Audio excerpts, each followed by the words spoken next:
Hey guys, this is Melissa Determined, and I would love to send a shout out to Congo Promo TV with Raf. Gindu. Yay! The best. The best. Raf Ngindo Congo Promo. Merci nada bena fier na Congo Promo. Eza site oyo bena no number 1. Do site oyo bena intellectuel. Boss Raf Ngindu atuka na pesivement bambo. C'est Raf Ngindu. La PC Mbote Belé. Raf Ngindu, le présenteur la force créative Congo Promo. Congo Boroto, ça la force militaire na Congo Promo. Et faites comme moi, allez voir Congo Promo, tv5.com. Donc au nom de Jésus-Christ, nous bénissons le Congo Promo. Avec Raf Ngindu, Congo Promo ne tombera jamais. Piccolo Congo Promo nde. Ouais, balobi Raf Ngindu. Congo Promo toujours, grande puissance. Camon. Congo Promo qui torcos net na film. Congo Promo babunda na nango. Raf Ngindu.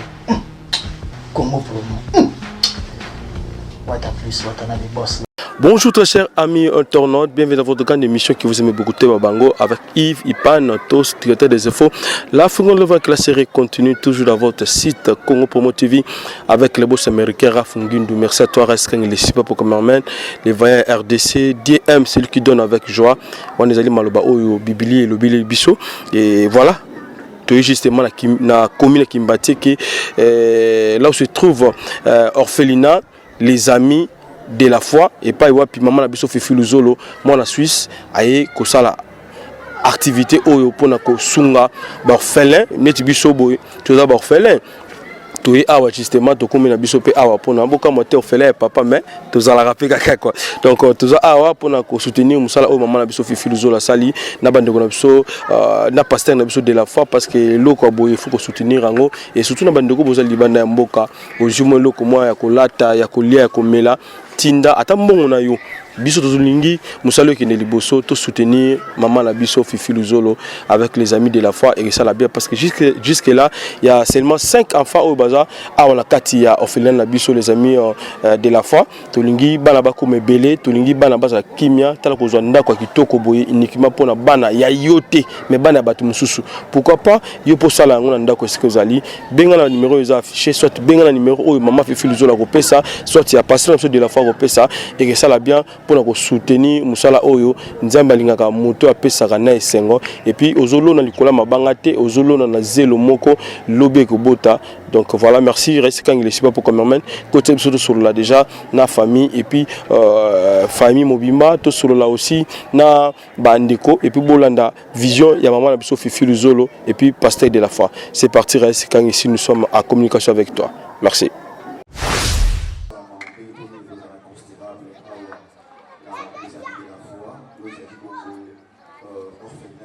Nous devons leur apporter la joie.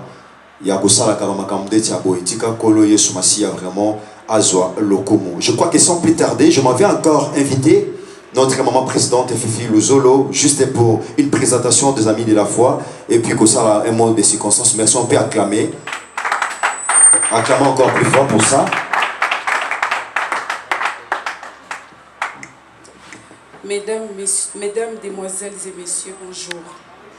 Distingués invités à vos titres et qualités respectifs, nous vous remercions sincèrement d'avoir répondu à notre invitation malgré vos multiples occupations. En effet, la structure qui a l'honneur de vous recevoir en séjour au sein de son siège social et administratif n'est rien d'autre que les Amis de la foi, AFI, en sigle. Une organisation non gouvernementale de développement soumise aux dispositions de la loi 004/2001 du 20 juillet.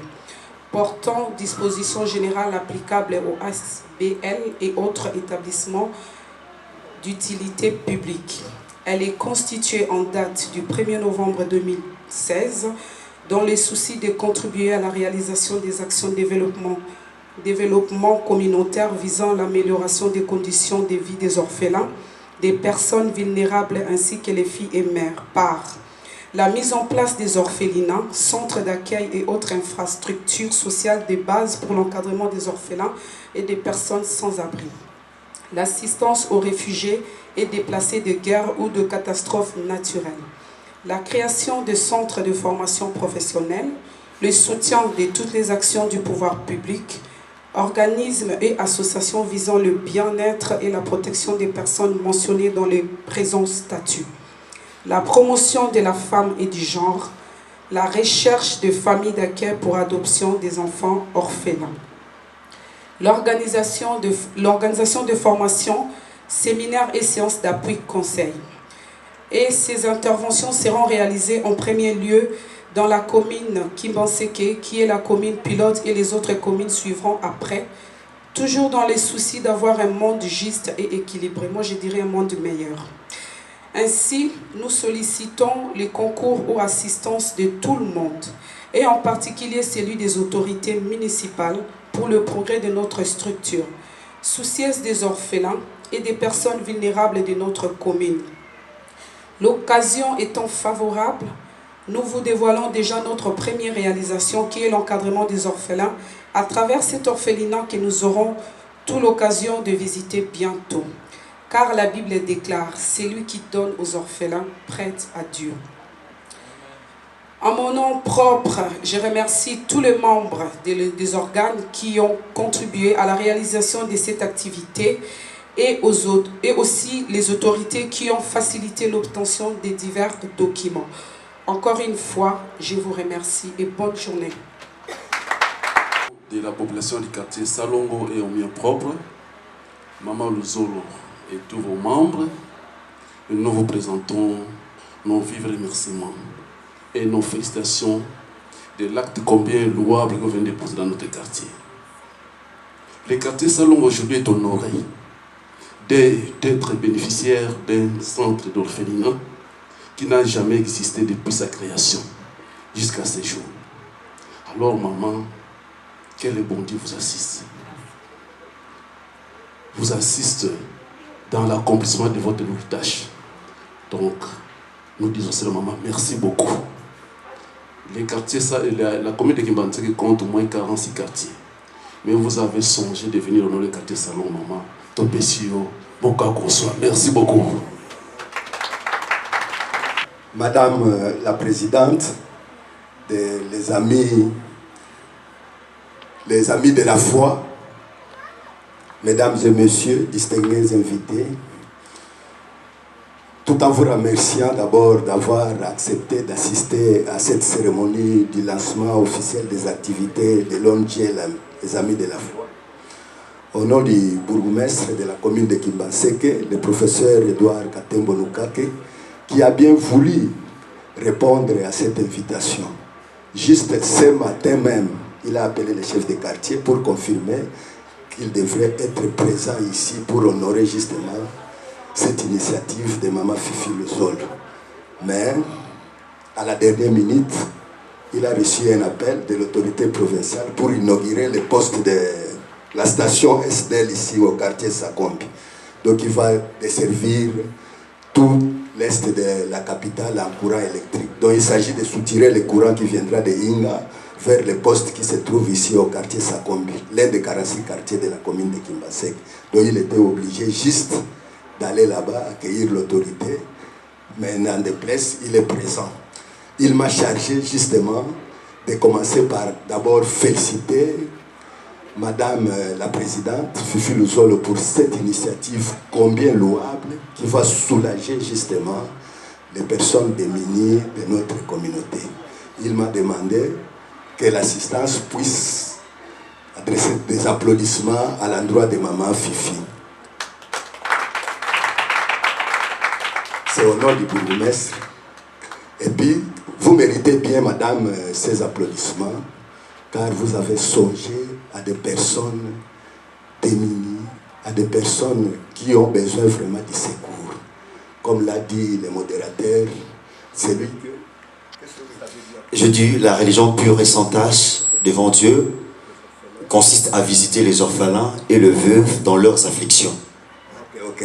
Donc je reprends justement cette situation du modérateur dans le contexte que nous trouvons ici. Comme l'a dit Madame la Présidente, l'ONG est là pour soutenir les pouvoirs publics. C'est-à-dire là où l'État n'est pas capable de le faire, il y a des associations, des ONG qui peuvent venir le faire. Ça, c'est un exemple patent qu'on a fait.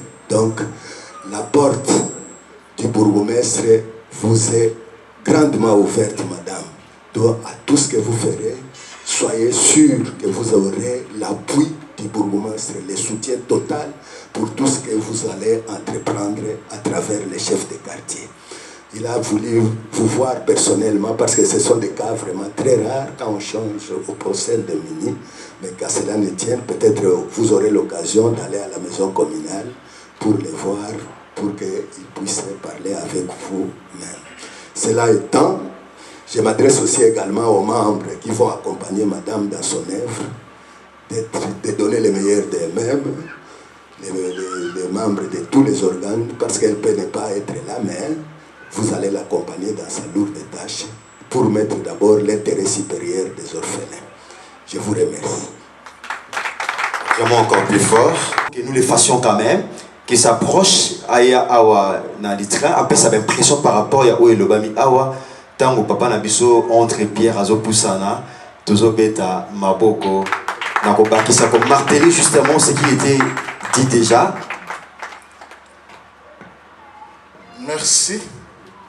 Eh bien, les mots se bousculent dans ma bouche pour sortir, mais le premier mot qui peut avoir l'occasion de sortir et de dire merci et à Madame Fifi et toute son équipe pour avoir, disons quoi, réalisé ce que nous vivons aujourd'hui. Moi je suis le chef de service, je suis assistant social près du ministère des Affaires sociales, mais en affectation à la commune de Kimbantseke pour les mêmes ou la même situation. Je vais dire tout simplement ceci.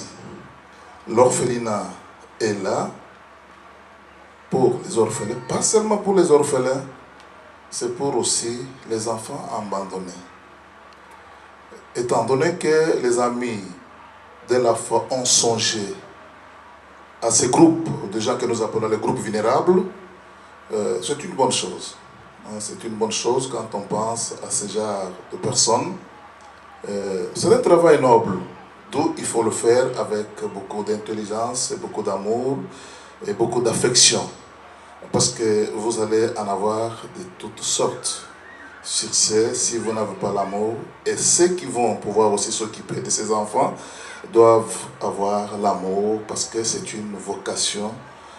C'est un apostolat. Étant un apostolat, il faut que vous sachiez comment diriger ce genre de choses.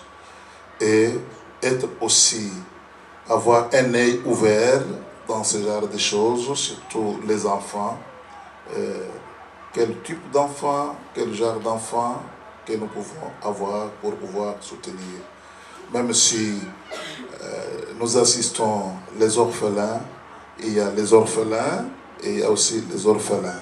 C'est pourquoi je termine pour dire que les amis de la foi, par l'entremise de leur présidente, Madame Fifi, courage, persévérance et surtout abnégation dans ce travail ici, parce que c'est un travail où il y a les bas et les hauts aussi, parce qu'un orphelinat, c'est bien, mais un orphelinat aussi, c'est bon, parce que, et surtout quand on n'a pas, disons, les gens à qui ils peuvent aussi soutenir.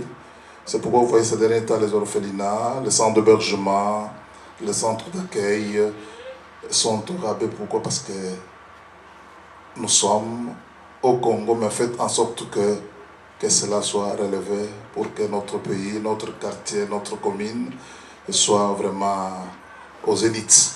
Bon, je n'ai pas beaucoup à dire. Ce que je peux dire est que je vous remercie et nous serons toujours à vos côtés. Et je profite de l'occasion parce que même l'excellence, monsieur le bourgmestre, a mis à ma disposition un ordre de mission pour pouvoir contrôler, identifier tous les orphelinats de Kimbantseke. Parce que Kimbantseke a 46 quartiers. Nous sommes des chefs de services sociaux. Il y a l'ami qui est là-bas avec le bourgmestre, s'occupe de l'autre côté. Moi aussi, je m'occupe aussi de ce côté ici. Je pense que je serai toujours à vos côtés. Pas comme un policier, mais comme un encadreur et un conseiller. Merci. Nous allons faire visiter Bissot Place. Tous et la haute approche.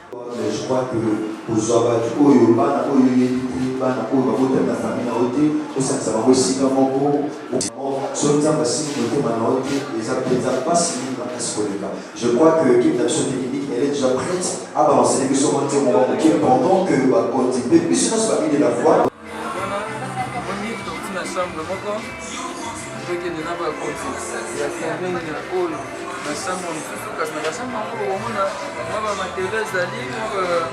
Maintenant, éponge ezali pour ya bana ezali ndako ya 4 chambres ezoko na salon moka bakomona diaspora aye kosala aide sociale kojala kosala abandonné déjà initiative ezali malamu mingi wana la installation des amis et zongo ndenge tobengaka na lingala zongo eke zongo inene omoni toilette yango oyo bisika baorphelin bakomanda kosala bamaison na yango koza awa ya cosmique oyo présente ya bourgmestre chef de quartier makamaki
Toyoka Olisusu par rapport à Yango.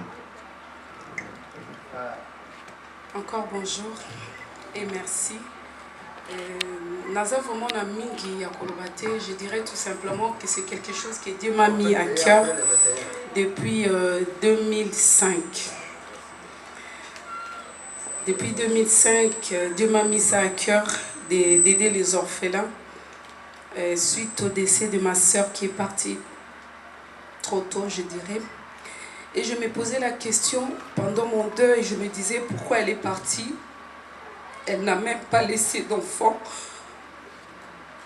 Et c'est depuis ces jours-là que j'ai décidé d'aider les orphelins. Et depuis 2010 aussi, Dieu m'a parlé. Excusez-moi.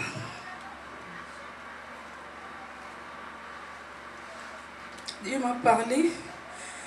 J'ai pensé que c'était une blague. Dieu m'a dit, continue à aider les orphelins et à aider les malades. J'envoyais l'argent à mes parents à chaque fois que j'étais à Genève pour que mes parents aillent visiter les malades à l'hôpital Mama Emo. J'ai fait ça pendant 2 ans. J'envoyais l'argent. Je disais à mes parents, quand j'envoyais l'argent, j'avais toujours envie que mes parents aillent à l'hôpital Kalemelem pour pouvoir aider les enfants malades. Mes parents me disaient tout le temps qu'ils n'avaient pas la possibilité, ils n'avaient pas l'accès pour vraiment aller déposer quelque chose pour les enfants malades à l'hôpital Kalemelem. Mais comme ils connaissaient quelqu'un à l'hôpital Mama Emo, c'était plus facile pour eux d'aller aider là-bas à l'hôpital Mama Emo. Et en 2012, un pasteur m'a dit que l'œuvre que je suis en train de faire, d'aider les personnes vulnérables, c'est Dieu, il se réjouit pour cette œuvre-là. Donc je dois continuer sur cette lancée. Il ne faut pas que j'abandonne. Et de là, ça m'a encore donné la force de continuer à aider. En 2014, il y a encore un autre pasteur qui me parlait encore d'aider les orphelins. Il m'a dit que Dieu lui a parlé. Et Dieu a demandé à ce que je continue à cet acte-là, à cette œuvre-là que j'étais en train de faire. J'étais fatiguée à un moment donné, je n'avais vraiment plus envie de le faire. Et lui, il m'a dit de continuer toujours à aider. C'est là que ça m'a donné la force. Et je me suis dit, si Dieu a parlé, et je ne peux pas m'arrêter. Donc c'est de là que j'ai eu l'idée de commencer à fonder l'orphelinat. J'ai parlé avec le pasteur de la foi. J'avais vu une vidéo des mamans Bellevue qui étaient parties visiter les orphelins. Et quand j'ai vu cette vidéo, ça m'a donné encore envie de continuer à aider encore les orphelins. J'ai appelé le pasteur de la foi. J'ai demandé au frère Rabbi de me donner le numéro du pasteur de la foi parce que je n'avais pas ses coordonnées. Et frère Rabbi m'a donné les coordonnées de papa Jean-Paul Mayata. Je lui ai parlé, je lui ai expliqué ma situation, il était d'accord. J'ai envoyé l'argent, j'ai commencé à aider d'abord maman Marie. J'ai envoyé l'argent parce que les orphelins n'avaient pas de lit, ils n'avaient pas de matelas. Et quand j'ai regardé ce reportage, j'ai pleuré. J'ai 3 enfants, même mes 3 filles ont pleuré avec moi. Mes enfants m'ont dit, maman, fais quelque chose pour ces orphelins. J'ai envoyé l'argent au pasteur de la foi et le pasteur de la foi a acheté le matelas.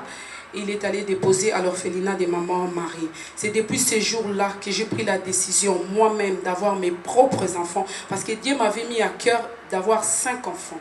C'est ça ma conviction, d'avoir 5 enfants, 5 orphelins, les vrais orphelins dans le vrai sens du terme. Et c'est de là que j'ai commencé à parler avec le pasteur de la foi. On a essayé de voir qu'est-ce qu'on pouvait faire. On a commencé à chercher l'endroit. Et lui aussi, il ne m'a pas cru quand je lui ai parlé. Il a pris un temps de réflexion. Il a prié, il a demandé à son Dieu. Et son Dieu lui a répondu que ce que j'étais en train de faire, toutes les démarches que j'étais en train de faire, c'était vraiment la recommandation du Seigneur. C'est de là, quand je lui ai parlé encore la deuxième fois, il m'a dit, maman Fifi, quand vous m'avez appelé la dernière fois, moi j'avais dit oui, mais le Seigneur n'avait pas encore répondu. Il a parlé à son Dieu et son Dieu lui a répondu. Le Dieu lui a confirmé que ma conviction était vraiment la meilleure. Et c'était vraiment l'appel de Dieu. C'est de là qu'on s'est associés, c'est de là qu'on a commencé à travailler. Votre présence me touche moi particulièrement. Vous vous êtes déplacés, vous avez laissé vos occupations et venir là, comme je venais de dire tout à l'heure pendant le discours. Je vous souhaite vraiment le bienvenu et je remercie mes parents. Sans eux, cette œuvre n'aurait pas eu lieu. Je remercie mon mari qui me soutient. Je remercie ma sœur Megui Pombolo. Je remercie ma sœur de Genève aussi, Nancy Rieder. Que Dieu te bénisse. Je remercie aussi les protocoles. Je remercie mon papa Mayata Jean-Paul. Je remercie toutes les mamans et les papas qui sont là de la commune d'Edjili. Je remercie aussi mes assistants.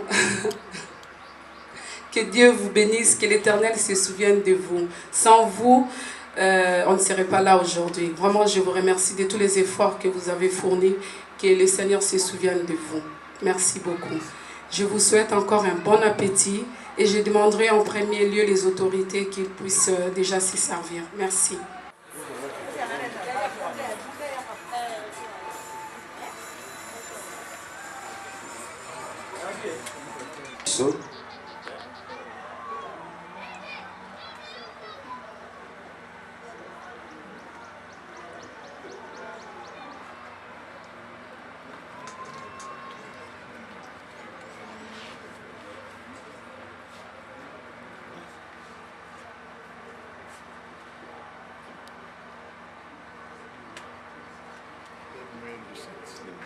Maman Fifi, premièrement, toujours Bananzame, merci parce que la Bible Balobi, ils étaient poussés par l'esprit que les hommes ont parlé de la part de Dieu.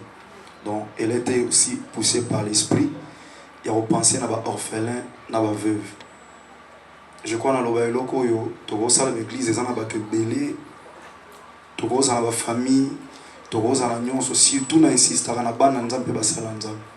On peut voir une grande église, une belle église bien construite, mais seulement que ceux qui ont pensé à l'orphelin, à la veuveté, l'église a une importance dans la mission.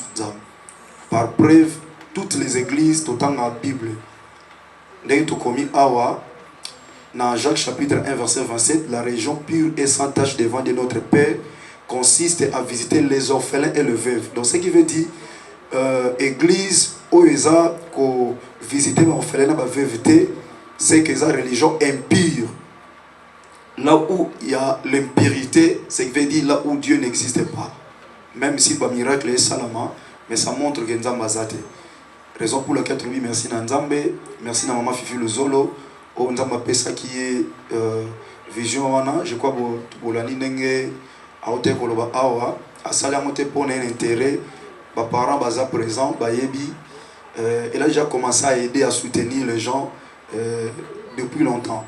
Et cette fois-ci, le Seigneur tient à cœur na yasa l'orphelinat oyo pour que azwa charge ya bana kako ya botité mais bana pe ya bandeko mususu oyo peut-être batika biso ezaki na propre volonté na bangote.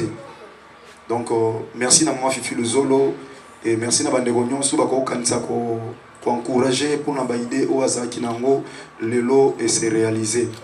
Yango na toni nzambe mingi pe na remercier bino nyonso boyaki awa na remercier mutu nyonso ataki un pas pour que Makambo et Salama, merci à la presse, merci à tout le monde. Que le bon Dieu vous bénisse. Amen. Donc, au semble là, pour tout clôturer, tout libérer pour Bakonzi Bazawa. Tout semble là, surtout côté s'il vous plaît, merci. Merci à l'autorité politique. L'éternel Dieu, nous te rendons grâce pour ces moments si merveilleux que tu nous as accordés. C'est vrai qu'il y a aussi d'autres personnes qui vont se réunir pour que les gens ne mais biso sangani y compris les autorités politiques. Seigneur, pour l'objectif moko que orphelin moko kolo abotamaki na babuti à s'attendre qu'il un jour bako benge orphelin et Seigneur suite à la réalité kolo nangai monsieur c'est ça imprévu kolo mwana tikali orphelin. Yango to sangani poto penser na bango. Père, na bondeli kolo bete bénir tout le monde. Oyo même kolo a sepela qui a un pas. To a venu ko assister, aya ko assister nzam na ouverture. Ya onge oyo les amis de la foi. Tata Kanisa. Kanisa penkolo autorité na biso politique, ecclésiastique. Lolenge nyonso to sangani awa. Bandeko na biso artiste, bandeko presse, tout le monde père. Pense à nous mon Dieu. Et na zosuisa manondi mamutu nyonso okanisa. Kaka mama fifite.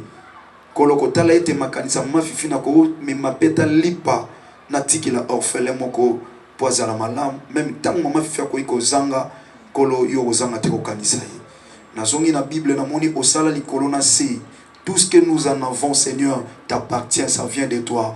Et tout ce que nous voulons, si c'est des hommes, Zambéum te créé yango. Mais na réaliser dans la Bible, comme si Zoloba, celui qui donne aux orphelins prête à l'Éternel. Qui peut t'en prêter, toi qui es tout? Tu as le monde entier entre tes saintes mains. Qui peut venir t'en prêter, mon Dieu?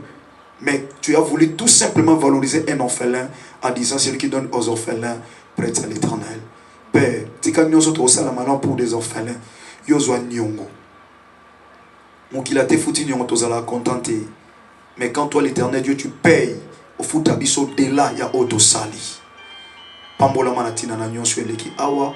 Pesa mama fifi koloma kasi mosungi na également à soutenir la vision Oyo, y compris les enfants, pourquoi pas c'est toute la famille ainsi que son environnement. Na kombo na Yesu Masia, oza mokoti pour bix na biso, ndenge to fongola ki peto kangi milulu oyo. Et nous déclarons tout haut devant les hommes, devant toi l'Éternel Dieu des armées, le Père des orphelins, que Seigneur, cet orphelinat, ça sera toujours pour ta gloire. Et tu béniras encore davantage, Seigneur, ta servante Fifi Luzolo. Au nom puissant de Jésus-Christ de Nazareth, nous avons ainsi déclaré par la foi. Amen. Voilà donc tout ça déjà na ndeko na biso artiste monene mboka na biso belle vie et to yeka par rapport à activité monene aux ala awa et maman na biso Fifi Luzolo tout ça là na pasteur de la foi par rapport à makambo ça va détailler très bientôt là et belle vie bonjour Bonnie ça bonjour ouais ça va bien merci voilà et nini oyo retenir par rapport à activité oyo maman na biso Fifi Luzolo tout ça là awa et orphelinat na voilà. Oui, merci beaucoup. Na monique, il y a vraiment l'amour. Na katinaye, il y a ko ndima ko sala musala parce que s'il n'y a pas l'amour, je ne crois pas que Motorozala quand même na idée ya ko sala eloko oyo. Donc eza idée moko ya bien, eza initiative ya bien, ya ko aider ba orphelins, ya ko aider les enfants de la rue. Donc na sepeli makasi yango j'étais pas vraiment disponible Naya. J'avais d'autres engagements, mais quand on m'a appelé, c'était hier à 21h. Et pas pasteur Jean-Paul Mayata, il a dit que non, maman Fifi a insisté vraiment que je sois là parce que à propos, il a dit que c'est par rapport à la vidéo, on a ça là qui a assistance à orphelin. Atalaki yango et ils ont ce qui est les sous-soké à ça l'orphelinat. Donc pour ça qui est nazala, c'est la raison pour laquelle nazawana donc j'ai tout annulé pour que nazala quand même parce qu'on parle de l'orphelinat en tout cas c'est préoccupant donc c'est ça. Ça c'est bien et maintenant tant aux hommes batimusu bana mbongo belé koleka mama Fifi Luzolo bazo bebisa yango na ba boîte musu bazo bebisa yango na basi ndumba bazo bebisa yango akopesa batu mususu oyo eko apporter rien à vie na bango et ça qu'on ndenge ntango monaka et tant que maman et tant que femme et tant que tobenga mutuka mukilo ka. Oui, ça fait toujours mal, c'est ce que je viens de dire tout à l'heure. Il faut avoir l'amour. Parce que si on a bolingo, okosala eloko wana. Donc c'est ça. Oh, peut-être c'est l'amour. Parce que tu peux avoir bana mike bazo souffrir au leke sali ni chaud ni froid. Moi moi peut-être elle aime so sala na libande sali ni chaud ni froid. Or que faut être touché. Donc elle est touchée, c'est par l'amour aussi en moni azo sala. Ba o bazan bambongo belé, baby elo ni zotinda bango basa musalo bango bazo sala wana. Donc on ne peut pas juger bato. Bato na banzela na bango. Donc nzamba toucher nga na motema na sala o non sala. Donc c'est ça. Voilà, et mon abandon surtout bata la biso et ça va monini par rapport au Félina ou ya maman la biso Fifi Luzolo parce que ça na début déjà. Ouais, c'est déjà la début. Orphelina yangoyo, on a besoin de soutenir de près ou de loin. En tout cas, orphelina eza ko fungama déjà. On a besoin ya ba soutien na bino, on a besoin ya ba idée na bino, ba initiative na bino aussi. On peut ko sala que orphelina éco la équadra et kende liboso donc on doit toujours avancer. Donc voilà. Voilà, merci artiste. Professeur Katembo Mutaza Bourgmestre na yago représenter na bilili yawa. Asepelaki mingi azala mais bakamu mususu basepeli pona botala eloko oyo mama oyo asali eza lukumu mingi pona commune na biso.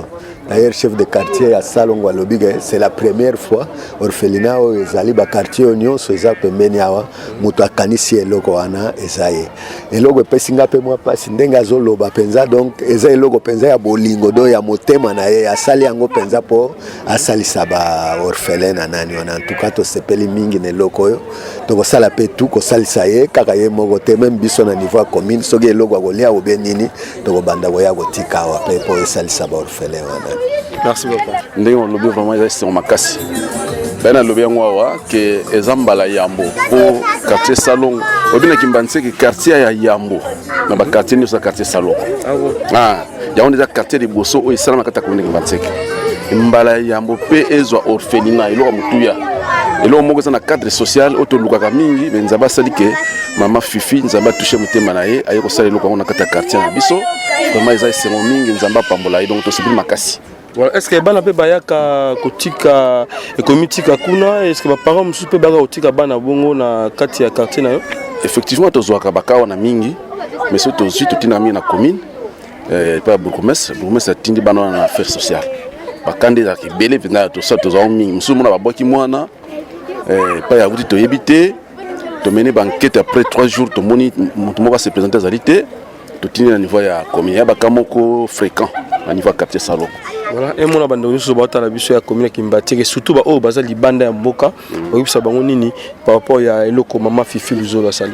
Bon, ba o baza libanda na ba o baza na kati sasa, o baza na ba possibilité, c'est l'exemple moko monene mama sali. Moi na moi si azuma kanisa malamu nzamba toucher pour ça les loko aboye. Ke ba mususu bazo sala biloko mususu ba hotel, bazo sala ba biloko oyo esengeli tina te, ko aider population te. Mais oyo ya sali eza eloko ya mutuya, eza eloko to ko encourager pour ba mususu pe ba mon exemple maman sali pour ça un peu plus que ça. Merci chef. Merci beaucoup. Voilà, bonjour papa. Bonjour. Les amis de la foi, orphelinat Nabiso, et puis pas maman Nabiso Fifi Luzolo Zanani. Bon, les amis de la foi, Naza, bon, disons chrétiens, tout, mais Nazali papa, il y a présidente, il y a les amis de la foi, donc maman Fifi, nga papa nae. Merci, comment on dit papa? Papa Lukatiki sous Pierre. Merci papa Pierre et sentiment nous en avons le long au monument na yo auti poto to bike musa auti poto il faut famille sepela na bilamba na mbongo makambe belé bien et mon monument na yo aye na ka poto aye ne kichasa plutôt pour na ko sala orphelinat pour na ko lesa bana ya batu mususu. Bon ngana zoka mwangote puisque na ba ne passé zaki na ba 2012 ngana wanoke ne même mama ye mo kabola biloko pour na bana bolo orphelinat ba maman baboti opesa bango mwa biloko ba savon bazozanga na ba opesa donc ebani mwa kala donc za vision za mapesi nga penda te. Merci papa. Alors un mot na bandungu surtout bata la biso parce que mo bobo bandango makala c'est que ils ont famille déjà bourgeois famille mo social et puis nzambe abakisila bino belé alors nino yiko bakisa na oyo opportunité na bandeko surtout bazali bana mboka na ba obana villa kichaso yisa bangoni. Bon, hello kana ko merci. Fo yepe azo sala eza penza yete mezanzambe. Fo biso pe tozanga na biso meye ako préférer biloko wana azo tinda to ko tika ko hôpital. Donc eza biloko moko yanga yete mezanzambe. Nzambe moko yebi oyo mtatie makamona sala kangaji te. Merci. Merci papa. Voilà, bonjour mamie. Bonjour papa. Bando bota la biso ba yeba kombo et puis nino ko sala awa na kati ya les amis de la foi orphelinat na biso. Ah, ok, kombo nanga Nancy Rider, nabali na Suisse na Genève. Ouais. Ça ninya. Naza ami ya mama Fifi na yepo na inauguration ya orphelinat, il y a les amis de la foi. Naza qui invité par mama Fifi. Sentiment nous on ngo komona ami na bozala na ye, mbongo ya passe bonjour na Suisse. Ko sala orphelinat pour ko aider bana ya batu mususu bana na ye ko tout même pas. Vraiment. Et ça le neni. En tout cas, je suis vraiment ému et touché vraiment comment on a élogé ou à saler en tout cas. Parce que c'est pas facile quand d'autres le babon a porté ça bon à passer. Déjà, je me même à ta famille na bamba ko sungate, mais ici quoi dépasser même na famille pour nous aider. C'est vraiment encourageant en tout cas, encourager. Voilà. Est-ce qu'on contribue déjà depuis Bandaki parce que le bac qui est à Bandaki au plus moi déjà mandam déjà contribué. En tout cas on a contribué mais dès na moni vraiment touché vraiment et touché vraiment de contribuer. Voilà. Et mon la Bandaki surtout boîte à la biso partout dans le monde depuis ça bangonini. Papa est orphelinat et puis si mambo tes ali. Ah ok, en tout cas na koloba ete ba bazana ba mbongo pe belé. Maman Fifi ko sala logo oyoyo endo bateki ana mbongo ibele parce que ba mbongo ibele ko leke pe bazali. To penser aka pona biso moto to penser pe na baninga pour mona Congo pas ces ali. Ils ont ba orphelin, ba biso na ba poto to na ba nini o ba assistance sociale ba nini mena ki na biso à Congo disons ezate. Donc ba opé bazana mo ba possibilité to gardons pour na biso moto to aider pe baninga mususu. Comment on a ndenge maman Fifi basali œuvre oyo les amis de la foi c'est vraiment bien. Mbote na papa et puis na bana. Un peu mbote na mobile dans Luna Rider place Azali, Dylan Rider, bah gros bisous. Bano petit. Dylan Rider c'est mon fils, bah gros bisous. Famille Zakana Mobimba, Bambote na Bino et puis Iris Luna. Ladi Luna, donc gros bisous. Voilà, merci donc. Merci beaucoup en tout cas papa. Bandeko la biso bangiba comprendre. Maman a bien comme tel biso moi Frizolo. Ezaki orphelinat ni bokenda ki na noso Belvina. Papa la biso de la foi Jean-Paul Mayata. Ouais, Isaac jour il y a anniversaire il y a Belleville, avec en fait on a ba orphelin parce que pour azar orpheline. Tokina na Kimbanteke comme orphelin ngo kiminga moi mikolo ebele ya maman mo maman Marie bana bazaki ebele bana bazama ebele kuna et tozai très touché na biso na Belleville na ba tout ba accompagner que tozai ba sundi ata ba journaliste bazaki ebele ba comédien pasteur de la foi ko Patrice et jour ngo to sali vidéo mais nga osa msana psokande to salaka to lancer un peu na ligne to salaka batebele babengaki nga kuna yeba ekutu ke mama Fifi pe abengaki ngai naza étonné lelo na yoka walo bango bato bazala benga to pesa ba numéro bato mbe mingi babengaka Yves pesa numéro boyena kende au moins pe msu bakete bon peut-être faut y attendre pe nini même mama Fifi ye au moins a comité na à soutenir to somba ba matla kuna to kenda otika et lelo e pas une initiative oya sala orphelinat oyo pour nanga na tia mako de chapeau nanga na lobaka ke Yves musala on to sala je pense que ce to sala on a ndenga boyende et ça bien au leke to le kaka na leki on a fini Yves pas leki lo bien fini ngai je pense que ça ko boma musala na biso to ce to sala on bien boye et ko produit ba fruit à bien et ça linga vraiment ça linga cher de pour le temps lo bien awa na zaï vraiment touché na bi ngana l'arte ya sa orphelinat mais à travers peut-être msana ngai orphelinat salami msana biso na loba en général orphelinat salami bana bako tanga bana bako bando fanda aba lo pe bakoli bakombe batna vie moni to sala kata msala ngoboye ezamala mingi. Merci Navinga. Merci beaucoup vraiment. Et ben nous batons sur une base moi idée par rapport à orphelinat les amis de la foi et j'ai une idée yo te maman Fifi parce que le moni de la foi continue à 4 mois to éviter expliquer biso na makambo ezaki na non eza orphelinat na ngate eza ya maman Fifi Luzolo eza ya ngate donc tant maman Fifi talaki biso de donner tala ba orphelin tozaki na ndeko Bellevue et simba mutema na ya pensaki sikoyo asala pe orphelinat parce que toujours l'habitude ya ninga bisenga histoire tozali na même na papa na bango que atinda kaka ba mbongo basoma bakisi de façon zali bakisi apesi atindi bapesa na hôpital tout ça et tant matala ki wana azoyi penser à kusala orphelinat abengenga na bisa ekutu ngai na linga kota babiloko wana te po edimna personnalité batu otina na sala bu defona sali yo penser no zande mususu diable ko profiter wana ba misu ba koma humilier lelo po bandima ba engagement o sengele ba ndima te mais to solele le kanango na no bonde tant yo rappeler ngai susu na santé conviction na pesa ba directeur bi papa maman so eza pour la gloire de Dieu so pour na intérêt te na rondima parce que j'aime les orphelins et ça là que tout le monde ndako tant mon parce que faut bana ba document faut siéger ça desko ndako monana atini mbongo la première des choses atini mbongo ayebinga na bien te ka talanga na internet tout ça atini mbongo na ba théâtre na bando tala na zimbongo na ye na futi garantie ndako na tindeli ba décharge ba blo nyons tout na to solo na expliquer ndenge l'équipe na monnaie que aza sérieuse. Alors, et comment est-ce qu'il faut des documents? Alors, si on a des documents, ils ont ça. Parce que comment est-ce qu'on va combo le vaïf, combo sikoyo, les amis de la foi, parce que j'aime plus même école de dimanche, les amis de la foi. N'habite tu as baninga ya kondima. Nazo zela ya pesa combo, pas ba pesa combo. Na mona azate so tu les amis de la foi. Quand c'était na sango loko loko na ngamoko. Même ça mona te est-ce que passion linga devient ngate bima loko ya ye.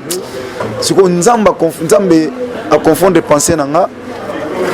Yé moto a pesa komba lobino ngana lingeza les amis de la foi na bise ma Fifi ya ngana kanise mena linga ko yebiso te peut-être ko kanzela ko isa avantage pour nga peut-être nga pasteur de la foi OK foi ni zaka ba ninga ya kondima ngana bi bon j'ai compris c'est la volonté de Dieu d'être les amis de la foi donc bref eza ngate eza maman Fifi Luzolo ya zarane na Suisse ne ba do moni mamunyo sunele ki awa donc ngana sungika pour ba fele ba se retrouver et lelo ndote comme réalité donc lobanini na bateau peut-être bala libana mboka bebisa mbongo na bango na makambi ya tina te o tokoyi koloba na télé te oyebisa bango nini voilà moi ça bande ko ka baza partout bon fait les belé et pas nzamba tona mutemo soutenir n'hésitez pas soutenir bon fait les belé car seulement awa ndenge mafia fongoli awa donc opambola pe awa bana opambola pe bana côté mususu partout on nzamba au cœur même so bengo binanga passer de la fois par exemple na $1 €1 na lingi okabulanga na bofela misato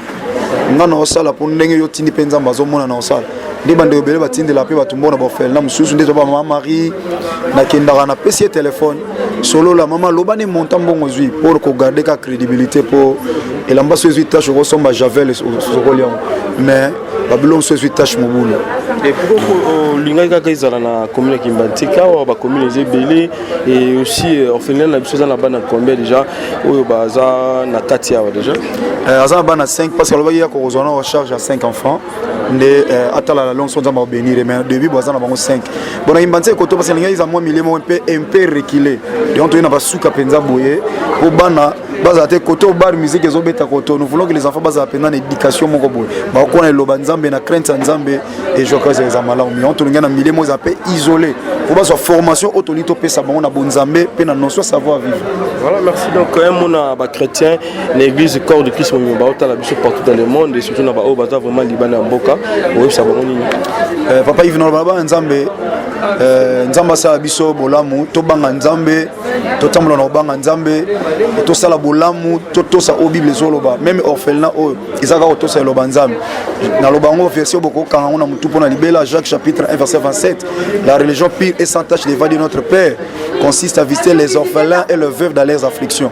Donc na ici bana nzambe to tambola na banga nzambe to sala ba posa nzamba sa la biso posa auto posa o mais le on a banga nzambe na koyamba Christ comme Seigneur sauvé pe otambola na banga salon de gloire nzambe ezokita likona biso ya certaines choses forcées. La crainte de Dieu c'est le commencement de la sagesse et la sagesse de Dieu amène à la destinée là où il y a ta promesse. Que le bon Dieu vous bénisse au nom de Jésus de Nazareth. Merci. Le numéro de téléphone on ça pour la référence aussi pasteur de la foi et ça va bien. Bon numéro de téléphone où il y a orphelin où ezali mais naza ngona mtute parce que responsable où ezamba numéro anaza au bache awa ngane numéro nangeza kaka plus 243 89 853 0 853 donc son le Robengi donc plus 243 89 853 0 853 so bengo ka osunga telemso prière to musala osalinga ta SMS même dans les réseaux sociaux sur la moni na pe na répondre comme d'habitude tout ça là que le bon Dieu vous bénisse. Merci papa Yves, merci de vous raïs. Bonjour maman Fifi Luzozo. Bonjour papa Nangai. Voilà bande on t'a besoin ba comprendre une chose par rapport à orphelinat na biso les amis de la foi idée ou la conception on on nini il a que nini ndenge na utoloba tout à l'heure tant on a opesa discours ezelo komoko eyelanga depuis 2015 ya liwa lekinanga na négligea kiango mais après nzamba lobelanga à partir de 2010 nzamba lobelinga ke fona banda ko soutenir ba orphelin et puis ba to malade de là na bengi ba parents nangai na komi ko tinda mbongo na mama yemo ba komi ko kende ko aider ba to malade et tout et puis nzamba e ko lobelanga sous la 2014 si je me rappelle bien na pasteur moko a lobel entre deux pasteurs ba lobelanga na e ko comprendre que ça volonté nzambe za vocation o nzambe atindinga na sala yangwana na bandiko sala mbongo banda kotinda possibilité wana banda kozwa epai ya bato bien yo moko mbongo na pas sur sala ndo banda kokanisa kotinda mama kotindela papa pour que basala action mbongo ka ya pasi mbongo ka ya bapasi ya poto kolala te na butu nde na sala ka na butu mbongo ka ya pasi ya poto yanga moko mutu te apesa nga même 1 centime yanga na mbani na nga en tout cas.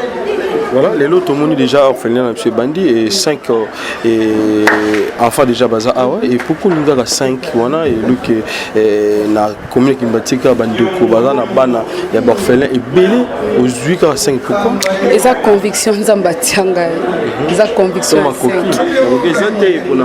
non eza question makoki te eza conviction nzamba tianga nazo bana 5 na encadrer bango ce qui par après ba orphelin so ba monani bazanet na place te bato bako sunga bango bazate to koyi kozwa bango mais loko eza conviction nga onzamba tiakinga nazolinga na suka na 5 yona parce que eza vision nzamba tiaki ya 5 orphelins yango ndene na banda na vision wana.